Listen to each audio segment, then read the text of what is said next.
자, 이번 기간 동안에 저희가 침묵 속의 용기, 고난 속의 동행이라는 내용으로 말씀을 계속 보고 있습니다.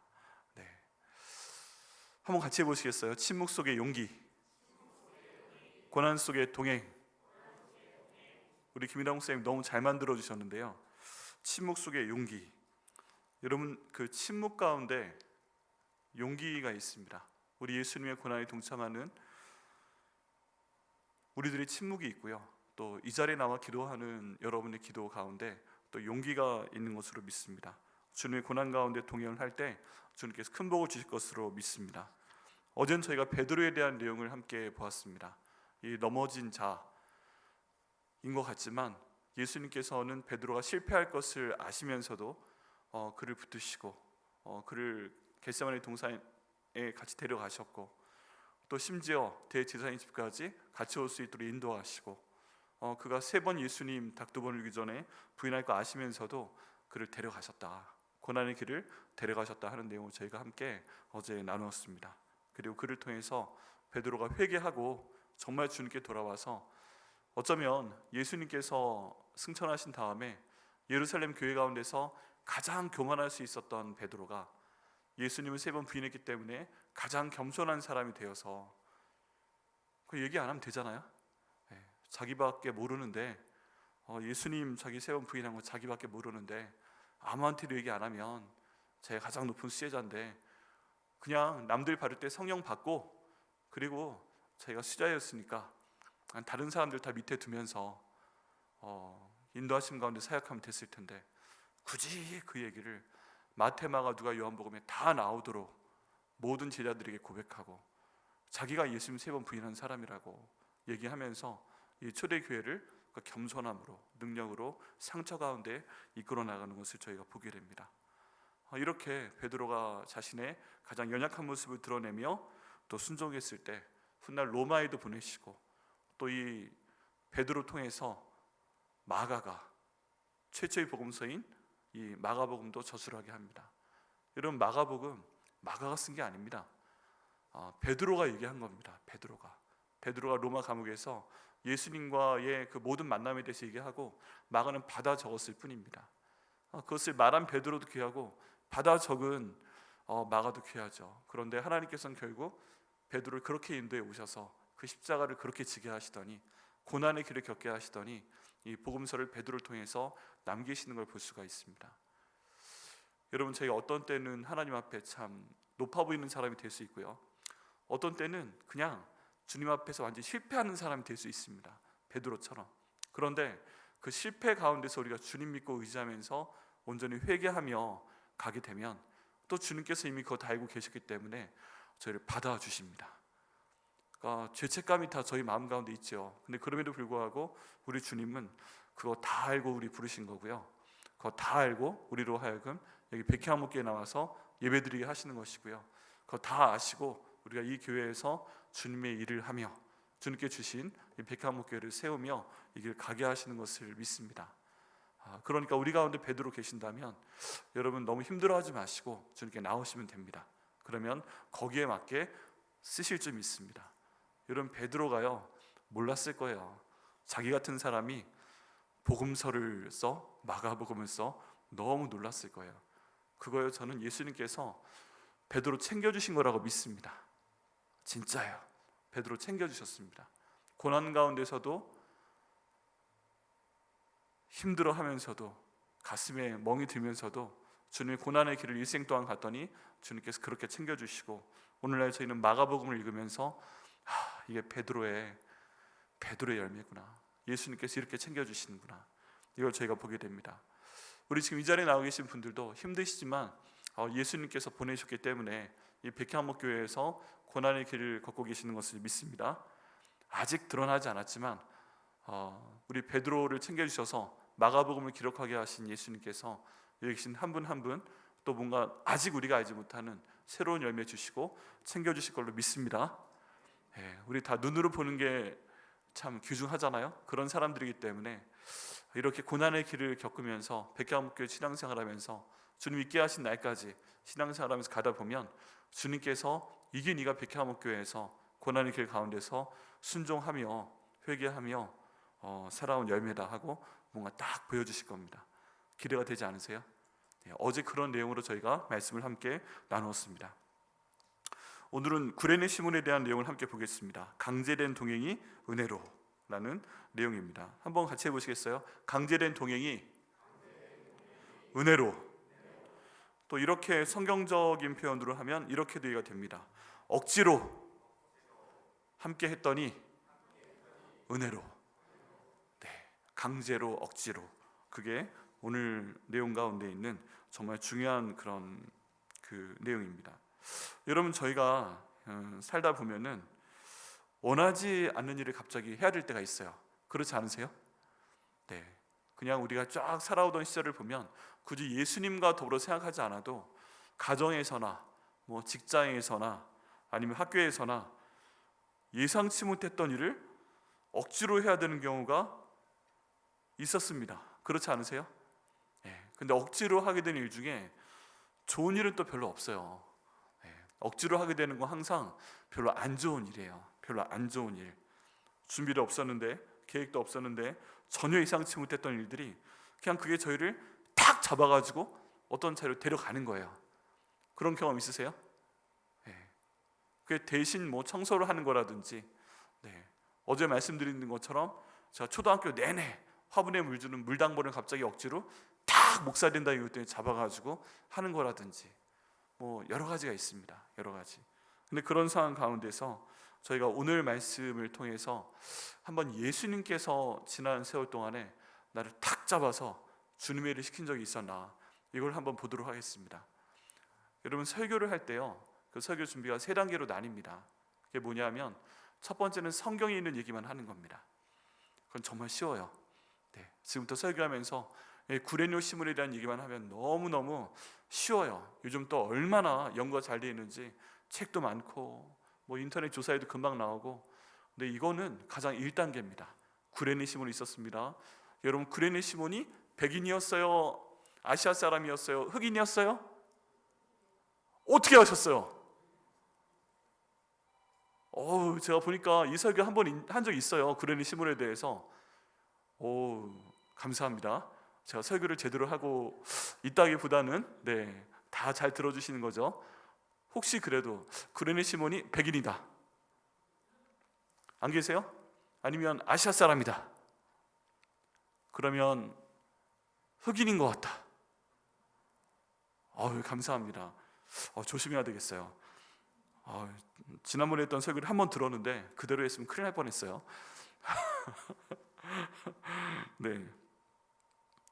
그리고 나서 구레네 시몬이 그런 사람이었어요 하고 끝내면 너무 쉽습니다. 이게 그 설교할 때 첫 번째 준비하는 단계예요. 그리고 나서 좀 더 신경을 써야 되는 게 일반적인 얘기를 하는 단계가 있습니다. 일반적인 얘기. 이건 누가 들어도 이런 복음이구나. 구레네 시몬이라는 사람이 있는데 그게 오늘날 한국 교회에 있는 크리스찬들의 모습을 얘기하는 겁니다. 여러분, 우리 성도들은 구레네 시몬처럼 교회에서 하나님의 일을 갑자기 억지로 하게 됐을 때 열심히 해야 됩니다. 그러면 아멘 소리 나오는데 내 얘기인 것 같기도 하고 아닌 것 같기도 하고 좀 그렇죠. 이게 일반적인 상태로 준비를 하는 겁니다. 보통 어디 딴 데 가면 이 정도로 말씀 준비를 해요. 그냥 교회 상황 모르고 성도들을 모르잖아요. 근데 이제 제일 신경 쓰이는 부분이 이 3번째 부분입니다. 3번째 부분. 이거는 우리 백향목교회 상황 그대를, 그 내용을 다 알고 있고요, 우리 성도들을 알고 있고요, 어떤 분이 지금 어떤 상황에 고생하시는지 이거 다 아는 상태에서 말씀을 나누는 것이기 때문에 이게 참 가장 마음이 쓰이고, 때론 가장 기쁘기도 하고, 때론 가장 힘들기도 하고, 때론 가장 슬프기도 하고, 이 내용은 얘기 못하겠다, 이건 빼, 이건 빼, 이렇게까지 하고 말씀을 전해야 되는 상황인 거예요. 그래서 왜 기도해야 되는가, 왜 말씀을 묵상을 해야 되는가, 왜 막 한 주간에 이 많은 시간을 들여가지고 막 몸살을 앓으면서 어떤 건 빼고 어떤 거 넣고 이렇게 설교 준비를 해야 되는가. 이거는요, 성경 가운데 있는 얘기를 바로 우리 백향목교회에 있는 우리 사랑하는 성도 한 분 한 분을 위해서 전해야 되기 때문에 그런 겁니다. 이게 힘들어요. 성경 공부는요, 그것만 하면 쉬운데 요 중간 거 좀 신경 쓰이는데 이제 우리 교회 성도 한 분 한 분을 위해서 이 말씀을 연결시켜야 될 때 이걸 성령 하나님께서 도와주셔야 됩니다. 그것 때문에 담임 목사와 설교를 잘하면 웬만한 강사 목사님과 설교하는 것보다 좋으시죠?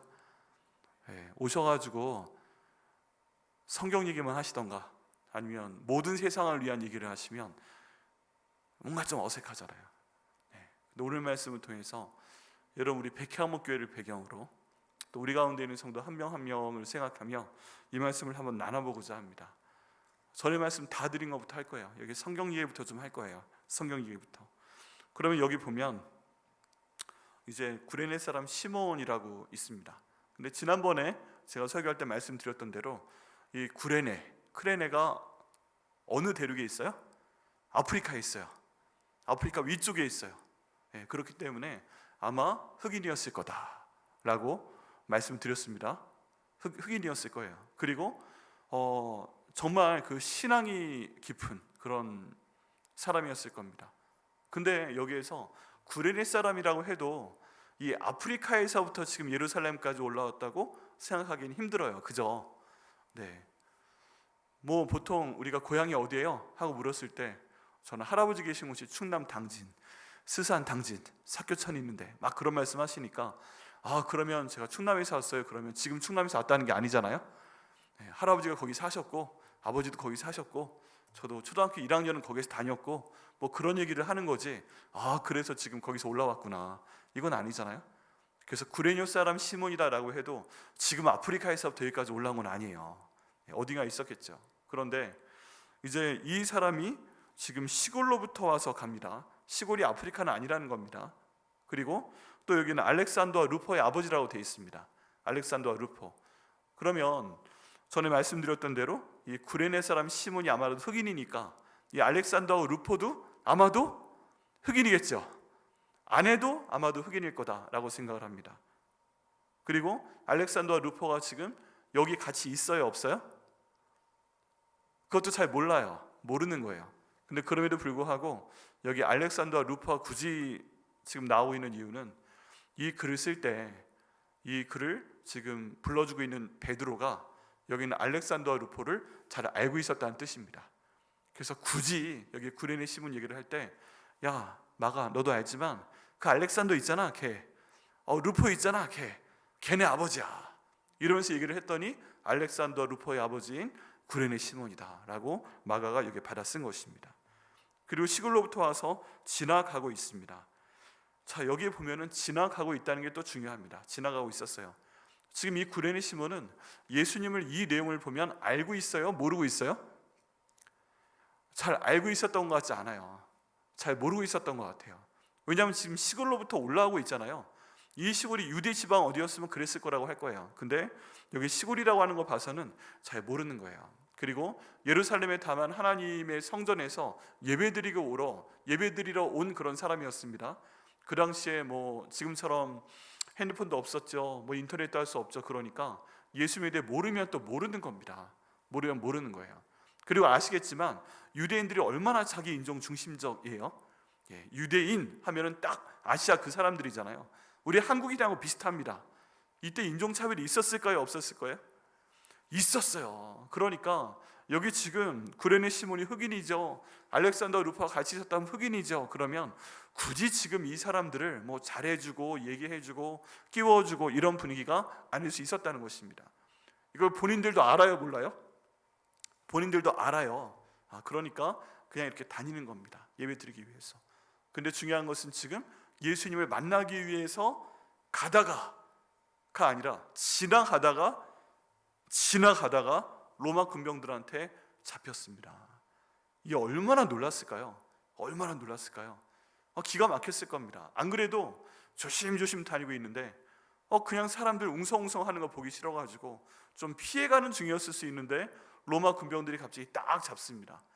구레네 시몬을 딱 보니까 힘이 좋게 생겼던 모양이죠.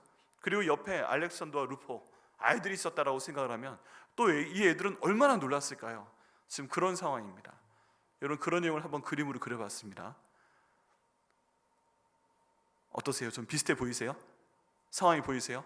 지금 저 예수님께서 십자가를 지고 가고 계시고, 이 모습 이대로 그리면 예수님 다 옷을 안 입으셨고 온몸은 다 패션 오브 크라이스트 영화에서 봤던 것처럼 빨간색이고, 그런데 그런 그림도 그려봤는데 오늘 정의의 시간에 보여드리기엔 아름답지 않아서 최대한 정중하게 따뜻하게 저 정도로 묘사를 했습니다.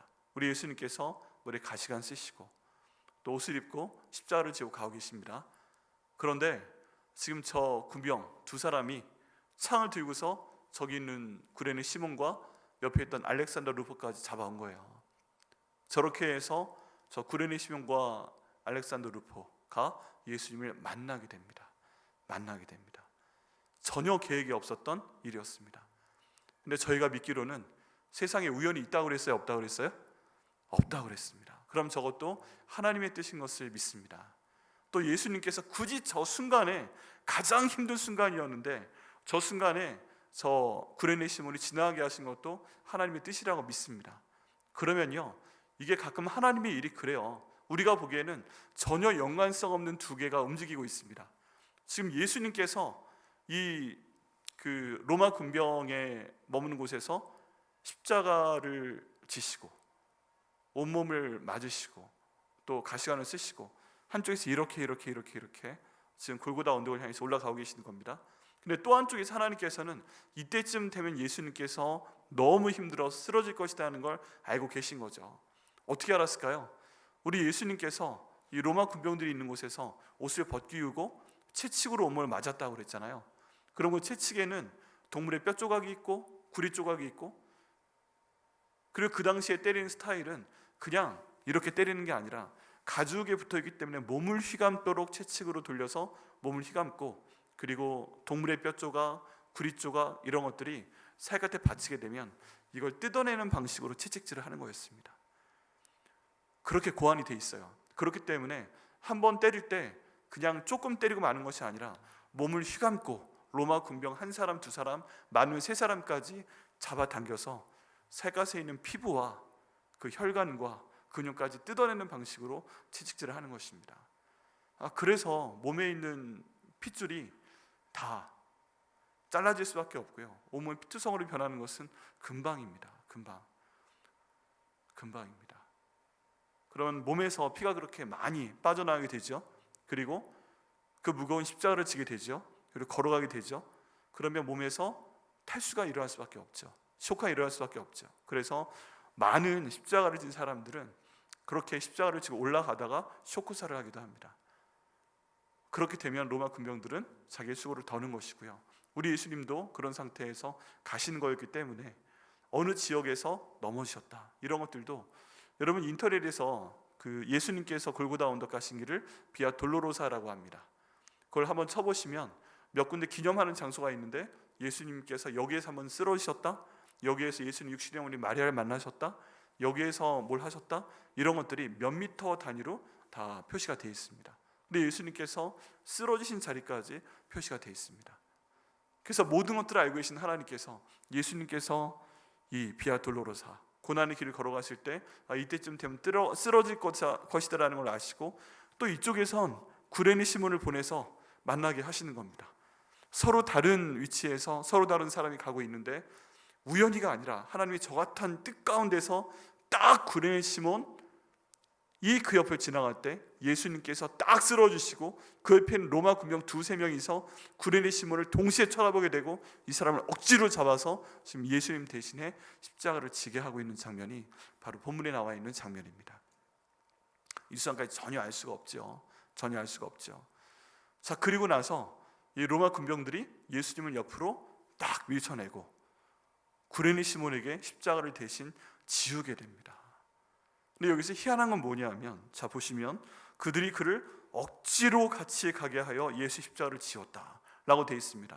여기 억지로라고 하는 거 봐서 처음에 구레네 시몬이 로마 군병들한테 딱 잡혔을 때 알았어요 바로 이렇게 한 거예요? 아니면 놔 이러면서 반항을 좀 한 거예요? 반항을 좀 한 겁니다. 그러니까 억지로가 들어가 있는 거죠. 그런데 어쩔 수가 없어요. 왜냐하면 그 당시에 로마 군병이 갖고 있는 권한은 엄청났습니다. 로마 군병이 이렇게 있다가 이거 내 거야 하면 줘야 돼요. 너 나와 같이 여기 100m만 걸어가자. 그럼 걸어가 줘야 돼요. 그게 로마 군병의 권세였습니다. 그거 해달라는 거 안 해주면 얼마나 더 큰일을 당할지 모르니까, 더구나 식민지니까 다 해줘야 되는 거예요. 다 해줘야 되는 거예요. 그래서 조금 이렇게 반항을 하다가 아이씨 하면서 결국 체념을 하면서 예수님의 십자가를 대신 지게 됩니다. 우리가 어떤 면에서 여기에서 여러 가지 해석이 있어요. 성령께서 인도하셔서 구레네 시몬이 십자가를 지었다라는 해석도 가능합니다. 그런데 로마 군병의 압제 때문에 잘못하면 맞을까봐, 잘못하면 죽을까봐 어쩔 수 없이 했다, 이런 해석도 틀리지가 않아요. 두 가지가 다 있는 것이고, 또 섞여서도 그런 거다, 억지로 하려고 했는데 예수님 보는 순간 뭔가 성령에 이끌려서 십자가를 졌다, 이런 내용도 저희가 같이 생각을 해볼 수가 있습니다. 자, 이 내용을 보게 되면요, 이것도 그림으로 한번 그려봤어요. 이제 십자가를 지는 모습이에요. 십자가를 졌는데, 저 중간에 그림 몇 개 그렸다가 지웠는데, 처음에 억지로 하는 모습 그렸다가 저렇게 하려고 했다가 그냥 저 아름다운 모습으로 마무리 지었습니다. 지금 구레네 시몬이 드디어 십자가를 지었습니다. 그리고 두 아들 알렉산더와 루포가 그것을 옆에서 보고 있어요.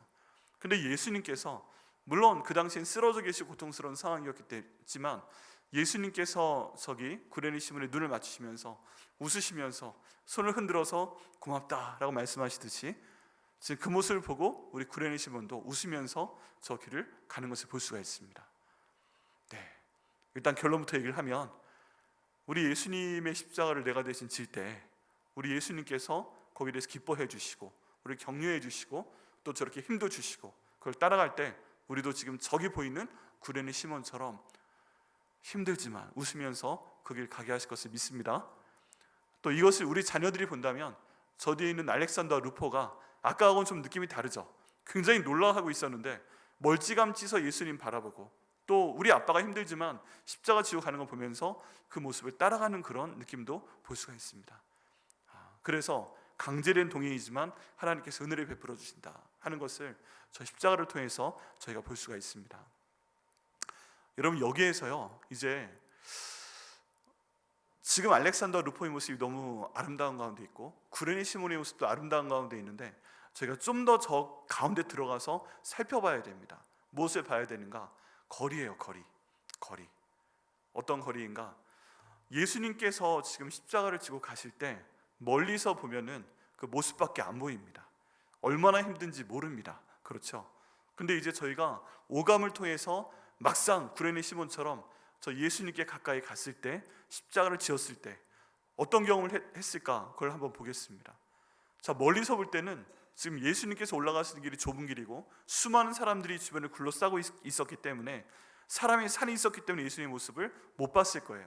구레네 시몬은 거기를 그냥 지나가려고 했던 거예요. 그러면 사람들의 소리는 들립니다. 근데 예수님의 모습을 보지는 못합니다. 근데 군병들한테 잡혀갑니다. 그리고 십자가를 진 예수님이 쓰러져 계신 모습을 봤을 때, 그때 예수님 모습은 어때요? 시각적으로 지금 온 몸의 모습은 무슨 색이에요? 빨간색과 림프액이 흘러나온 그런 색깔이었을 겁니다. 여러분, 그런 모습 보신 적 있죠? 몸이 그렇게 된 건 보지 못해도 우리가 달리기 열심히 하다가 넘어져가지고 우리 무릎이 심하게 긁혀서 까졌을 때, 그런 때 보면 빨간 피가 배어나오고 거기에서 그냥 투명한 액체까지 나오는 거 볼 수 있잖아요. 근데 예수님께서 지금 온 몸이 그런 상태인 거예요. 머리는 가시관에 눌려서 머리에서도 피가 나와서 점점 말라붙어 있는 상태이고, 그리고 온 몸에서 계속 피가 조금씩 나오거나 아니면 이미 지혈이 돼서 굳어 있지만 지금 몸에 검붉은색 피딱지도 붙어 있고, 또 그게 또 갈라져 있다가 조금 더 피가 새어나기도 하고 그런 상태인데, 그걸 지금 가까이서 보게 되는 것입니다. 여러분, 멀리서 볼 때와 이런 모습을 가까이서 볼 때는 엄청난 차이가 있습니다. 그렇지 않습니까? 또 냄새는 어떨까요? 냄새. 여러분, 피냄새 한번 맡아보신 적 있으시죠? 피냄새. 또 그 더운 때 광야에서 몸에 땀이 막 범벅이 돼 있고 피가 밖으로 흘러내리고 있고, 그리고 예수님께서 지금 얼마나 오랫동안 씻지 못하셨을지 모르겠지만 그 상황 가운데 맡게 된 냄새, 여러분, 사람 냄새가 생각보다 지독하다는 거 아십니까? 네. 같이 차에 타고 있다가 가족끼리 차 타고 가다가 방구만 껴도 얼마나 세요. 난리가 나지 않으세요? 문도 열어야 되고 냄새 난다고 하고, 또 누구랑 얘기하는데 이빨 안 닦아서 입냄새만 나도 얼마나 이렇게 머리에 각인이 됩니까? 근데 그 고초를 겪은 예수님께서 온몸에서 나는 피냄새, 땀냄새, 또 십자가에 베어있는 예수님 피에서 나오는 그 냄새, 이런 것들을 가까이에서 구레네 시몬이 맡게 됩니다. 그리고 예수님께서 옆으로 젖혀지신 다음에 그 십자가를 몸으로 지게 됐을 때, 여러분 그 십자가의 무게 상상도 못할 겁니다. 상상도 못할 거예요. 그냥 보는 것과 십자가네, 든든해 보이네 하는 것과 그 십자가를 몸에 매는 것은 정말 다른 얘기입니다. 이 모든 것이 정말 공감각적으로 시각과 청각과 냄새와 내 몸에 느껴지는 그 육중함과 이 모든 것들이 동시에 나에게 찾아왔을 때, 사람들이 나를 쳐다보고 있을 때, 심지어 예수님께서도 아까 봤던 그림처럼 나를 쳐다보고 계신다면, 여러분 이 모든 것이 얼마나 힘들지, 이 얼마나 고통스러운 것인지 저희가 다 상상을 하지 못합니다. 그래서 특별히 유럽 지역에서는, 유럽 지역과 그 이스라엘 근처에서는 천주교 배경을 가진 사람들이 일부러 똑같은 상황을 만들어서 직접 그런 채찍으로 맞아도 보고 십자가도 지고 가시멜병원도 써보고 직접 그 길을 걸어보는 사람들도 꽤 많습니다. 저 길, 예수님의 그 길, 그 가게 되면요, 많은 관광객들이 보는 구경거리 중에 하나가 진짜 어떤 사람이 그걸 하고 있는 거예요. 피를 흘리면서. 정말 그렇다고 합니다. 여러분 이게요, 만약에 저희 상황이라면 저희도 똑같습니다. 저희 상황이라면 저희 똑같습니다. 예수님께서 하시는 일, 멀리서 보는 것과 직접 할 때 틀리죠. 교회에서 하는 일, 멀리서 볼 때와 직접 할 때가 틀리죠. 근데 그럼에도 불구하고 저희가 들어가서 그 일을 하게 되었을 때 하나님께서 놀라운 복을 주신다 하는 내용을 저희가 볼 수가 있죠. 어떤 은혜를 주셨는가? 여기 있는 구레네 시몬, 알렉산더, 루포에 대한 내용을 먼저 보게 되면요, 우리 말씀 먼저 보겠습니다. 어떤 일이 일어났는가? 사도행전 13장 1절 말씀 함께 읽겠습니다. 시작. 안디옥 교회에 선지자들과 교사들이 있으니 곧 바나바와 니게르다 하는 시몬과 구레네 사람 루기오와 분봉왕 헤롯의 젖동생 마나엔과 및 사울이라. 이제 성령께서 인도하셔서 예루살렘 교회 말고 이방인들을 위한 교회를 하나 세우셨습니다. 그게 안디옥 교회라는 곳이죠. 근데 여기에 교사가 있었어요. 여러분 주일 말씀 기억나십니까? 목사이자 교사로 부른 사람들이 있습니다. 그런데 그 가운데 바나바는 당연히 있고 니기르다 하는 시몬이 있다고 되어 있습니다. 제가 전에 설교 말씀할 때 저 시몬이 바로 구레네 시몬이다 라는 썰이 있다 이렇게 말씀을 드렸습니다. 그리고 니게르라 불렸다고 하는데, 니게르라가 무슨 뜻이라고 그랬어요? 저게 니그로라고 그랬죠. 저게 흑인이라는 뜻입니다. 피부가 검은 흑인 시몬이다. 그런데 저 사람이 구레네 시몬일 가능성이 있다, 딱 맞다까지는 아닌데 많은 학자들이 같은 사람이다 정도로 생각을 합니다. 그럼 무슨 얘기예요?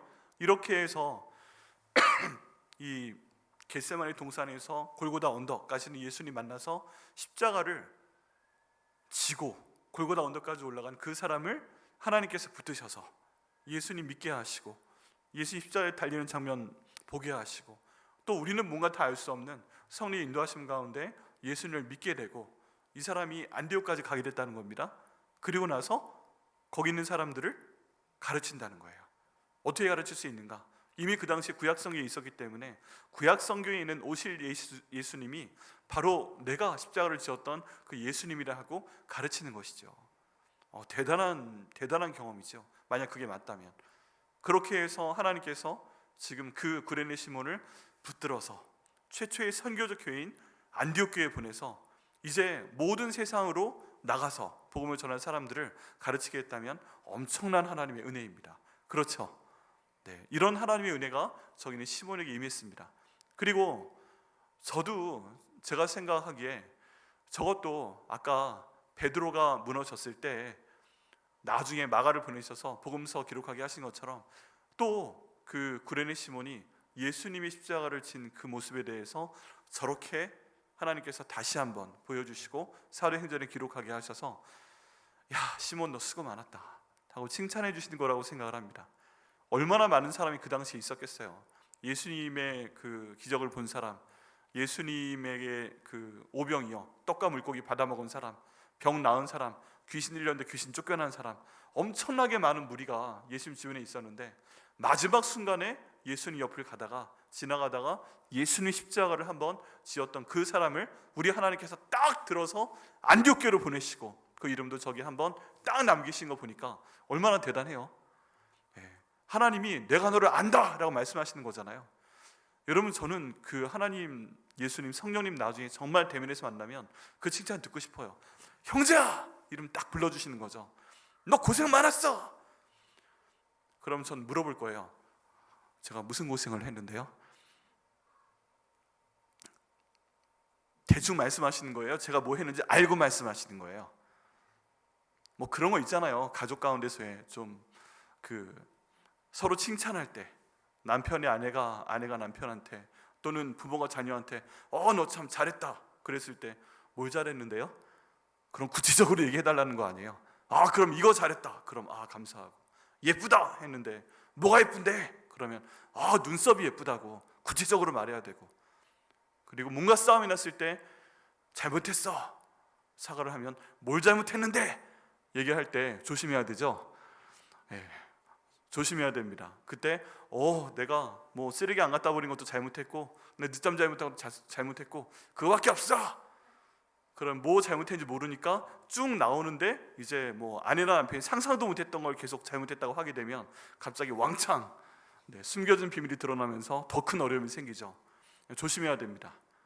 근데 예수님께서는 우리가 예수님 만나서 말씀드릴 때 예수님 제가 뭘 잘했는데요? 말씀을 하시면 그때 네가 백향 먹기 위해서 너무 힘들었는데 그때 그거 참 잘했어. 그렇게 말씀하실 걸 믿습니다. 근데 저기 느기르다는 시몬이 안디옥 교회까지 가게 됐을 때 그 과정은 모르겠지만 우리 하나님께서 저기서 그 이름 한번 불러주시는 게 얼마나 좋아요. 우리 사랑하는 백향목교회 성도분들도 우리 백향목교회에서 무엇인가 하고 계실 때 갑자기 기도를 하시든 섬기시든 내 이름을 불러주시는 그 성령님의 음성을 들으며 칭찬받으시는 한 분 한 분 되시기를 예수님의 이름으로 축복합니다. 그 다음 말씀 또 보죠. 그 다음 말씀, 이제 그 안에 대한 내용이 로마서 16장 13절에 나옵니다. 같이 읽어보시죠. 시작. 주 안에서 택하심을 입은 루포와 그의 어머니에게 문안하라. 그의 어머니는 곧 내 어머니라. 자, 그러면 저기 주 안에서 택하심을 입었다라고 굳이 사도 바울이 말하고 있는 루포가 있잖아요. 이 사람이 아까 우리가 봤던 알렉산더 루포의 그 루포입니다. 루포와 그의 어머니에게 문안하라 라고 얘기하고 있죠. 근데 그의 어머니는 루포의 어머니잖아요. 근데 루포의 어머니인데 지금 바울이 뭐라고 그래요? 루포의 어머니는 내 어머니다 라고 얘기하면 저 루포의 어머니가 바울보다 나이가 좀 더 많이 있다는 뜻이죠. 뭐 동갑 또래 아니죠. 뭐 자기보다 5살 많은데 내 어머니다 그러겠어요? 아니잖아요. 그럼 이걸 통해 저희가 알 수 있는 건 뭐다? 지금 저 바울이 저 글을 쓸 때와 예수님께서 십자가를 질 때가 몇 년 정도 차이가 나 보이세요? 아무리 길어도 10년이 넘지 않아요. 그렇다면 이 예수님의 십자가를 대실 때 구레네 시몬이 나이가 많았다는 거예요? 적었다는 거예요? 많았다는 거예요? 적었다는 거예요? 많았다는 겁니다. 많았다는 거예요. 왜냐하면 예수님하고 사도 바울이 나이 차이가 그렇게 많아 보이지가 않아요. 이제 예수님 돌아가시고 그 제자를 박해할 때 그 당시에 사울이 다니면서 예수님의 제자를 핍박하고 다녔잖아요. 그러니까 연배가 그렇게 많은 차이가 없습니다. 그런데 내 어머니다 라고 말을 할 정도라면 아마도 적어도 사도 바울보다는 최소한 몇 살 이상? 그 당시 나이로 봤을 때 15살에서 20살 이상은 된 거예요. 그러면 예수님의 나이가 그 당시 30이었다면 지금 이 당시에 구레네 시몬의 나이가 아마도 40대 후반에서 60대에 가까울 가능성이 있다 라고 저희가 봐도 크게 무리가 없어요. 그러니까 이 구레네 시몬이 건장해 보여서 그 짐을 지은 것 같은데 생각보다 그게 아니었을 수 있어요. 건장해 보여서 짐을 지었다기보다 그냥 흑인이니까 지었을 가능성도 있다는 얘기죠. 그러니까 구레네 시몬이 십자가를 지었을 땐 젊은 사람이 아니었기 때문에 있는 힘을 다해서, 죽을 힘을 다해서 십자가를 지었다 하는 것도 저희가 생각을 해볼 수가 있습니다. 그런데 저 말씀에서 저희가 무엇을 알 수 있어요? 이 구레네 시몬이 그때 십자가를 지었는데 그 아내도 사도 바울한테 어머니다 라는 표현을 받았잖아요. 언제 그런 일이 생겼을까? 아까 말했던 사도행전 13장 1절에 봤던 니기르라 하는 시몬이 안디옥 교회에 있을 때 바울도 거기 같이 있었잖아요. 이때 이 아내도 같이 있었다면 바울이 찾아온 거 보고 밥도 해주고 아플 때 치료도 해주고 그랬다는 걸 저희가 추정을 할 수가 있습니다. 그래서 안디옥 교회에서 만났구나. 니게르라는 시몬이 구레네 시몬이 맞구나. 그때 그 아내가 함께 있었구나. 그때 바울이 이제 막 회심하고 돌아온 거 보고 나서 아들 같으니까 이렇게 많이 도와줬구나. 이런 모습을 저희가 한번 조합을 해볼 수가 있죠. 그리고 나서 나중에 이 루포가 로마로 가게 됐고 그의 어머니가 내 어머니다 라고까지 말하는 것을 볼 수가 있습니다.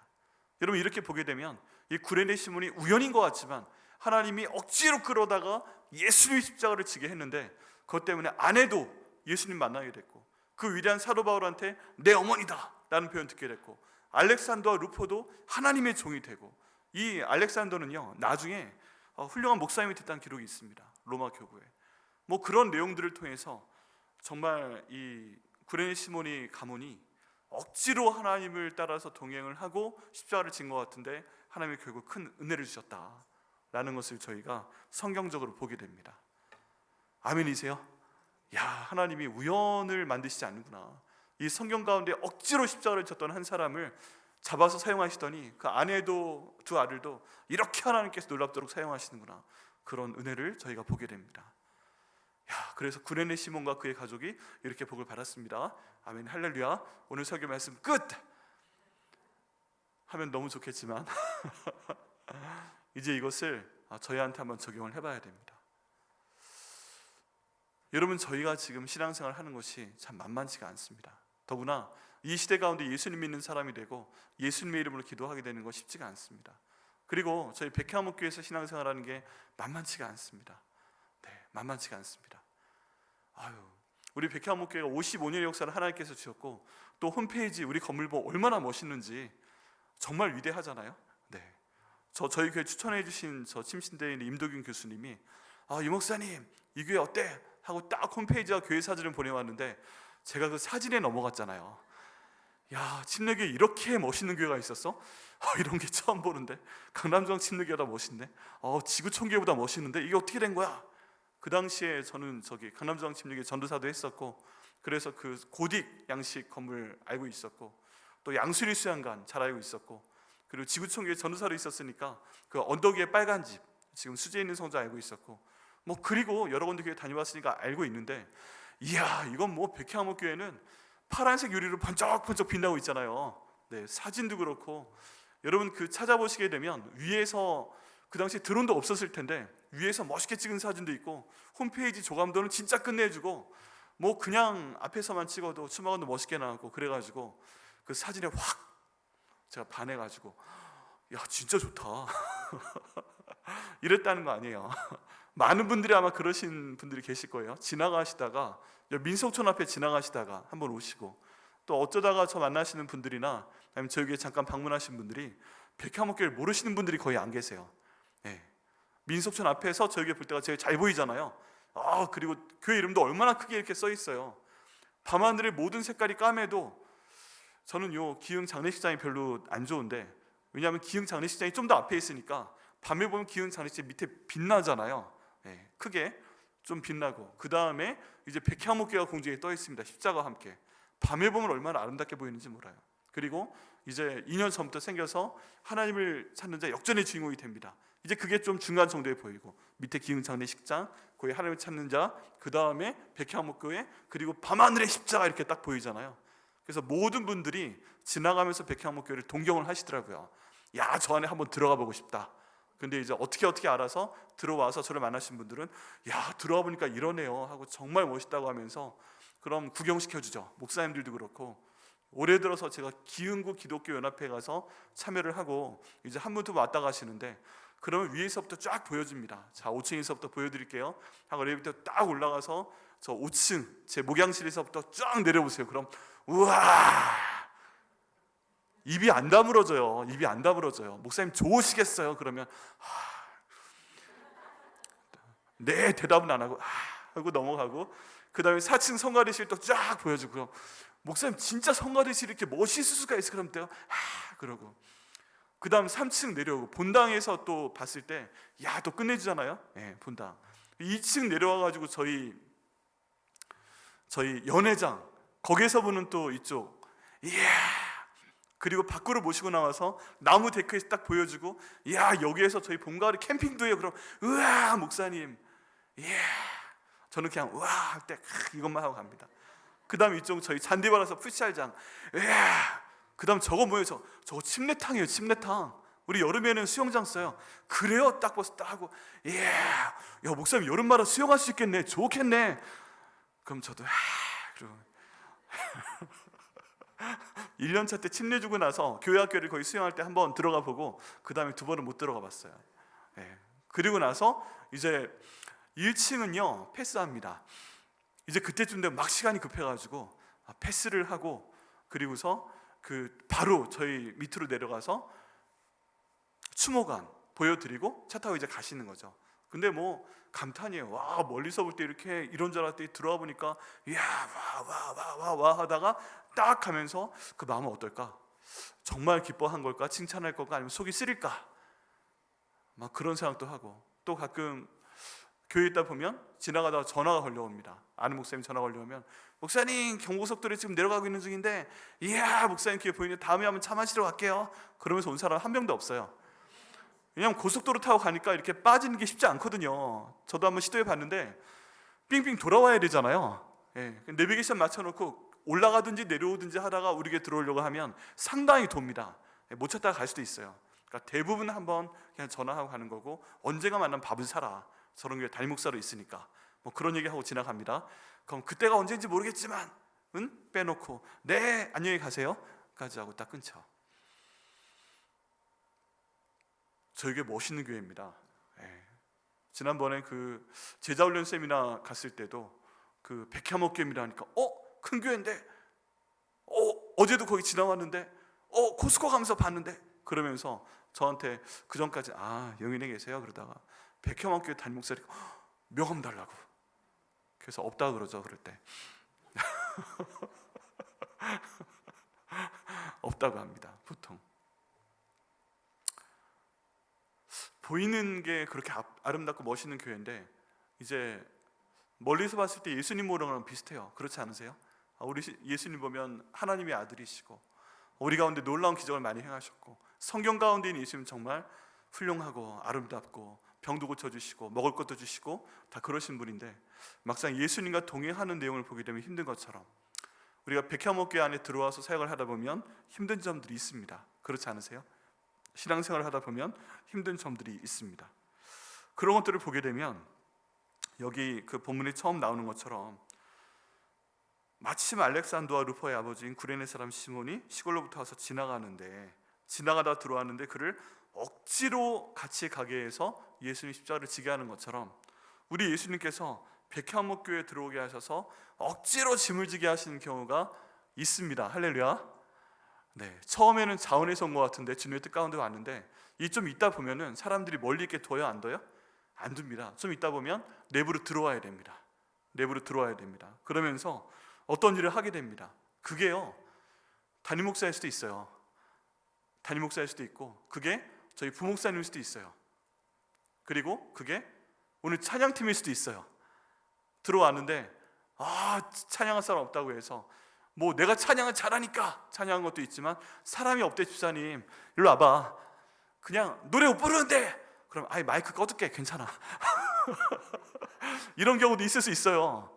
제가 어떻게 처음에 중학교 때 성가대를 했느냐, 남성 파트에 베이스가 없다고 하는데 저 성가대 못해요. 야, 베이스는 소리 안 나. 그리고 형이 데리고 들어갔어요.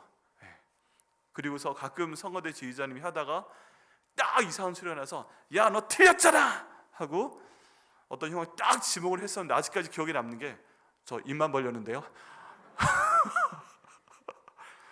너 그럼 여기 왜 와 있어? 입만 벌리라고 했어요. 뭐요? 그래가지고 중학교 때부터 성가대에서 올라갔던 사람들이 있어요. 자리를 채워야 되니까. 그렇게 해서 했는데 억지로 올라갑니다. 그렇게 해서 차영팀 하는 거고, 교회 반주할 사람 없다고 하니까 우리 이문정 원사님 너무 고생하고 계시지만 저희 계속 기도하고 있습니다. 시간마다 많은 우리 연주자들이 더 준비가 돼서 바꾸실 수 있도록. 근데 처음에 하기 싫었는데 갑자기 하게 되고, 찬양인도 우리 김일학 목사님 이렇게 찬양인도 잘하시는 줄 알았어요? 모르셨죠? 처음에 다른 이렇게 하시다가 한 분 한 분 이제 어떤 사정 때문에 떠나시고 뭐 하다 보니까 여기까지 지금 불려 찬양인도 하는데 너무 은혜롭게 잘하시잖아요, 그죠? 그렇게 또 인도하게 되고, 그렇게 하다가 은사가 개발이 되게 되고, 그리고 정경수 장로님 지금 저기 앉아 계십니다. 한번 봐주세요. 우리 정 장로님 성가대지 요즘 얼마나 잘하세요. 우리 박수 한번 보내드리시죠.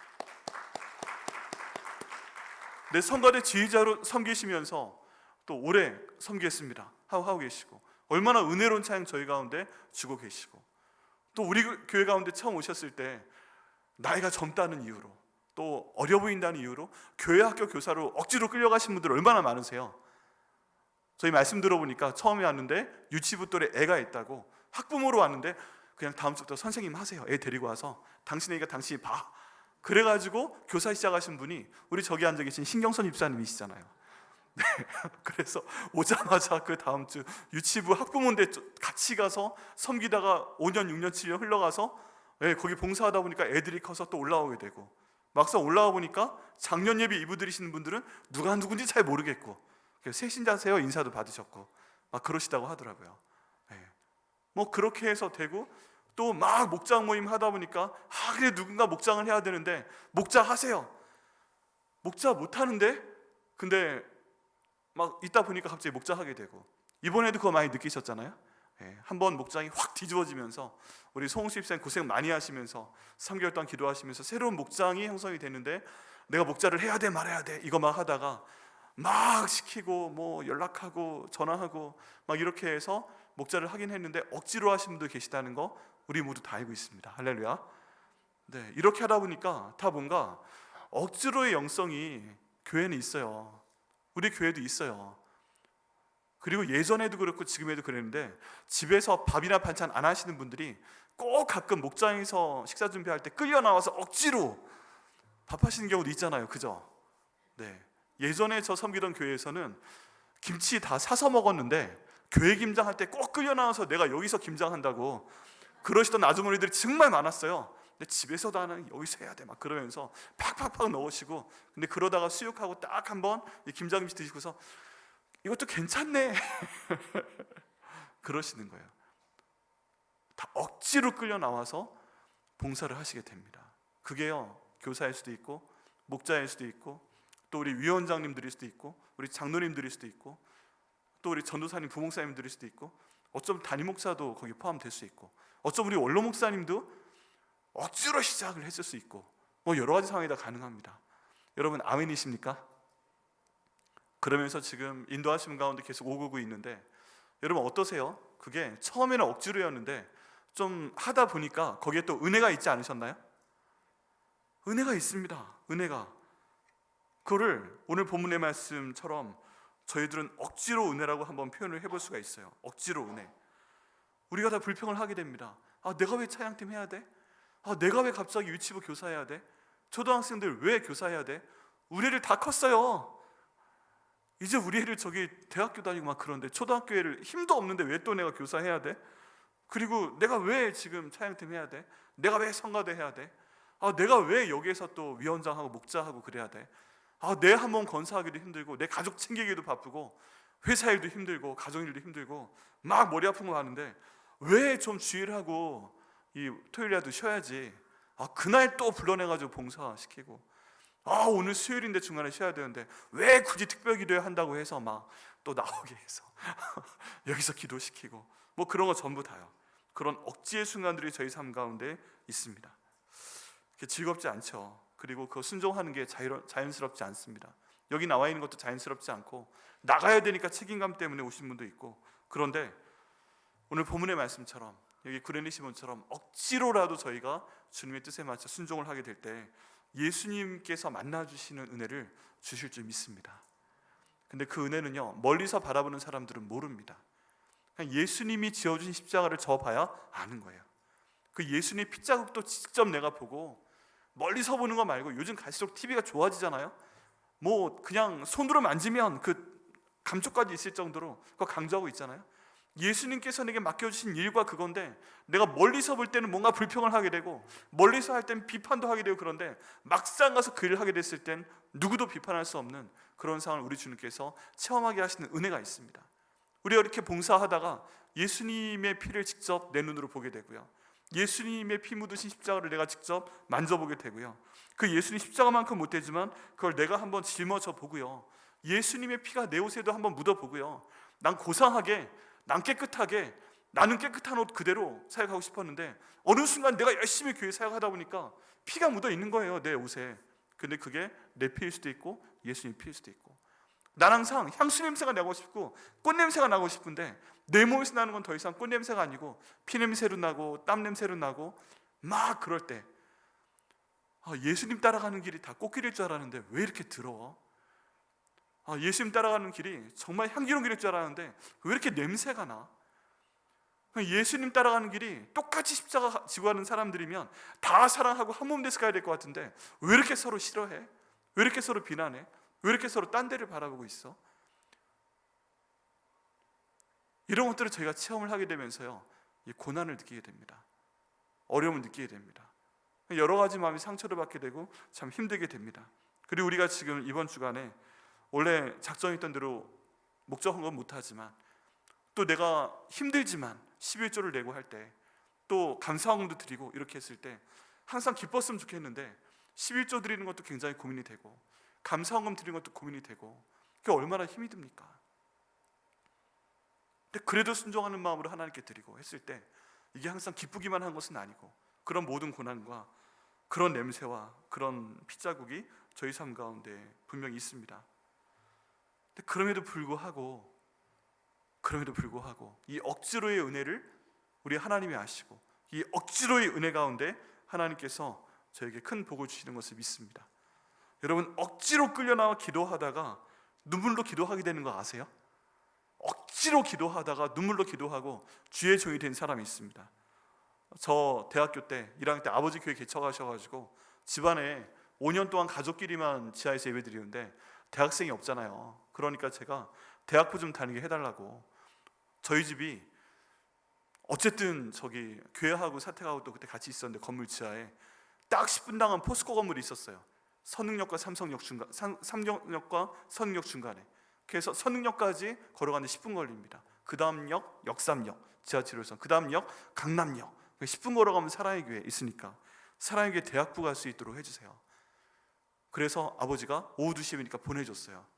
그랬는데 거기에 갔는데 전도사님이 계셨어요. 위문석 전도사님이라는 분이 계셨는데, 근데 이분이 기가 막힌 말씀을 하시는 거예요. 간증을 하는데, 이분이 서울대 언어학과 다니시는 분이었는데 그 당시에 대학교 1학년 딱 입학을 해가지고 너무 기뻐서 공부는 하나도 안 하고 밤마다 강남역에 있는 나이트를 갔대요.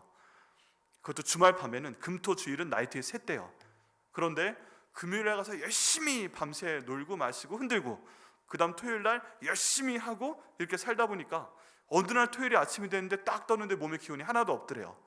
근데 엄마가 너 이놈의 자식! 그러더니 멱살을 딱 잡아서 엄마 따라와! 하더니 바로 옆에 있는 사랑의 교회를 데려갔다는 거예요. 그리고 예배 시간에 졸든 퍼지든 역에서 줘라! 딱 앉혀놨는데 반항을 할 수 없었대요. 왜냐하면 이틀 밤을 새서 술 마시며 춤추고 난 다음이라서 기운이 없어가지고 억지로 예배를 드렸는데 목사님이 딱 말씀하실 때 갑자기 그게 믿어지더라는 거예요. 보통 다른 생각을 하는데 생각할 힘도 없으니까 복음이 귀에 들리게 되고 성경 말씀을 읽게 되고 그 다음 찬양도 따라 부르게 되면서 갑자기 눈물이 콸콸콸 쏟아지더니 예수님 믿어졌다는 거 아니에요. 그래가지고 그분이 목회자가 돼서 저희 대학부 지도 전도사가 됐잖아요. 억지로 예배에 참석했는데 억지로 하나님 붙드신 거예요. 와, 그런 은혜. 그래서 그분은요, 그 억지로가 일종의 목회 철학이었어요. 억지로 데려다 놓으면 한다. 억지로 데려다 놓으면 한다. 또 억지로 섬기다 보면 진심으로 사랑하게 된다. 억지로 장애인 사역하는 분이 있었는데 그거 진짜 억지로 하게 되는데 그분 나중에 장애인 가르치는 목사가 됐어요. 왜냐하면 그 아버님이 농아인이셨거든요. 그래서 아버지가 부끄럽고 아버지 때문에 수아를 일부러 익혀야 됐고 이래서 난 진짜 이런 걸 싫다 했던 분이 있었는데 그분이 우리나라 세계 최고의 그 농아 수화 전문가가 됐어요. 그래서 우리나라에 있는 모든 그 수화 통역사는 다 그분의 제자예요.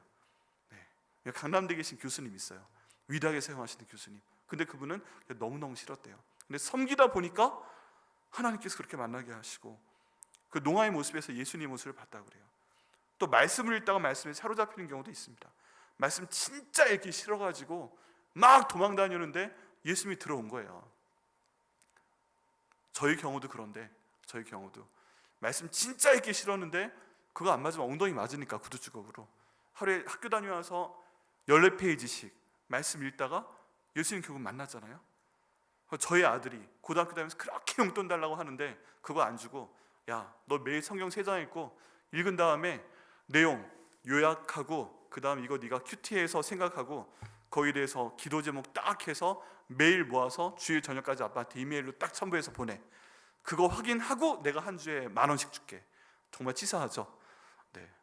일주일 하고서 10,000원 주는 게 계약이었는데 얘가 이렇게 하다 보니까 성경 한 번을 다 읽었어요. 나중에 책으로 만들 정도가 됐어요. 근데 안 믿어요 안 믿어요 뭐 반항도 하다가 이제 한 번씩 예슬이한테 잔소리하는 거 보면 창세기부터 요한계시록까지 설교를 다 해요. 그래서 예슬이가 저희 딸이 야 오빠 저거는 지도 안 하는 걸 성경 말씀만 가지고 잔소리만 해가지고 너 나중에 미국으로 대학 가면 오빠랑 같이 살아라 그래. 절대 안 살겠다고.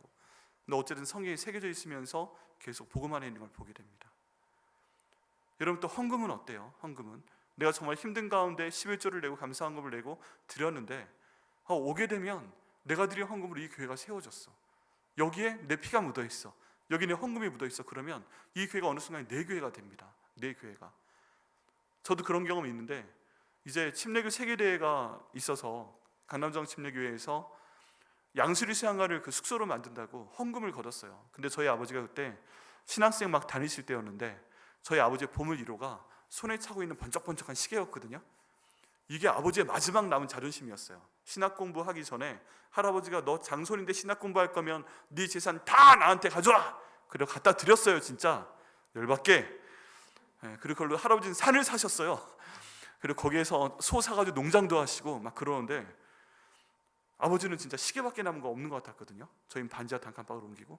근데 그 양수리 수양관 헌금을 하는데 갑자기 앞에 헌금 바구니 지나가는데 이 시계를 탁 풀러가지고 거기 딱 넣어버리시는 거예요. 전 너무 놀라서. 왜냐하면 저 시계 언젠가 내 거다 하고 있었거든요.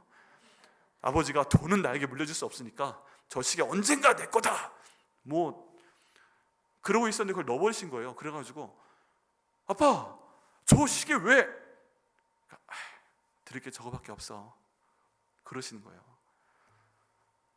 그래가지고요 저는 그 다음부터 양수리 수양관 계속 수행하고 다녔지만 지금까지도 양수리 수양관 생각하면 저희 아버지 그 시계가 생각이 나요. 우리 아버지 시계가 저 벽돌 한 장이든지 저기 어디든지 들어가 있어. 그래서 양수리 수양관을 항상 마음의 고향처럼 삼아요. 이렇게 내 돈이 들어갔으니까 제 마음이 항상 거기 있더라고요. 지난 몇십 년 내내 그랬어요. 벌써 40년간 그래온 것 같아요. 그런 것처럼 주님의 일을 하는데 내가 11조를 드렸던 감사헌금을 드렸던 그 예물을 드렸던 카페트를 위해 예물을 드렸던 이 벽돌 한 장을 위해 예물을 드렸던 거기에 내 물질이 들어가 있고 내 땀이 들어가 있고 내 피가 들어가 있고 거기에 내 미움이 들어가 있고 원망이 들어가 있고 고생한 게 다 들어가 있으니까 그게 바로 내 것이 되더라고요. 여러분 이 자리에 계신 여러분들 저보다 우리에게 오래 계신 분들 많으시잖아요. 그래서 여쭤봅니다. 저보다 백향목교회 더 사랑하세요? 아멘이십니까? 아니 저랑 비교해서 하는 게 아니라 여러분이 더 사랑하실 거라 믿는다는 거예요. 저 이제 온 지 2년 3개월밖에 안 됐잖아요. 2년 3개월밖에 안 됐어요. 제가 뭘 얼마나 더 많이 알고 얼마나 더 사랑한다고 해도 그렇게 하겠어요. 여러분이 백향목교회를 얼마나 사랑하시고 또 이 교회를 얼마나 그동안 많은 시간을 들이시고 물질을 들이시고 섬겨오신 건 하나님께서 아신다고 말씀을 드리는 겁니다. 여러분 여기 있는 구레네 시몬이 비록 억지로 와서 예수님 십자가를 졌고 그래서 고생을 많이 했다 할지라도 여기 계신 한 분 한 분이 이 백향목교회 오시면서 그동안 기도로 심으시고 또 시간으로 심으시고 또 물질로 섬기시고 노력으로 섬기신 모든 것들을 우리 하나님께서 아시고 반드시 갚아주실 것을 믿습니다. 여러분 백향목교회가 힘든 상황 가운데 있어도 때로는 영적으로 힘들죠. 파도가 치죠.